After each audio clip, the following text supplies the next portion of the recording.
নমস্কাৰ, সকলোকে স্বাগতম জনাইছোঁ। আজি মোৰ এটি স্বৰচিত কবিতা লৈ আহিছোঁ মোৰ প্ৰিয় বন্ধুবৰ্গসকলৰ কাৰণে। আশা কৰোঁ আপোনালোকে কবিতাটি আৰম্ভণিৰ পৰা শেষলৈকে শুনিব, কবিতাটো কেনে হৈছে জনাব। আৰু এই কবিতাটি জনমভূমি সাপ্তাহিকত প্ৰকাশিত হৈছিল আৰু কবিতাটিৰ শিৰোনাম আইৰ চকুলো সৰি কজলসা জোশালখনত।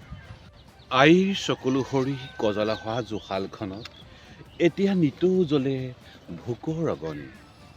তোক মাৰি মই খাম নীতিত অটল অবিচল অৰাজক দেশত দুখীয়াৰ দোষ কোনে বুজিব।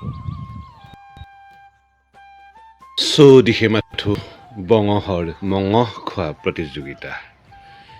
ক'ৰবাত আধা পোৰা মঙহৰ জ্যোতিত বন্য উল্লাস, আন ক'ৰবাত এহাত এঙল মাটিৰ বাবে দুৰ্বাদল কাজিয়া।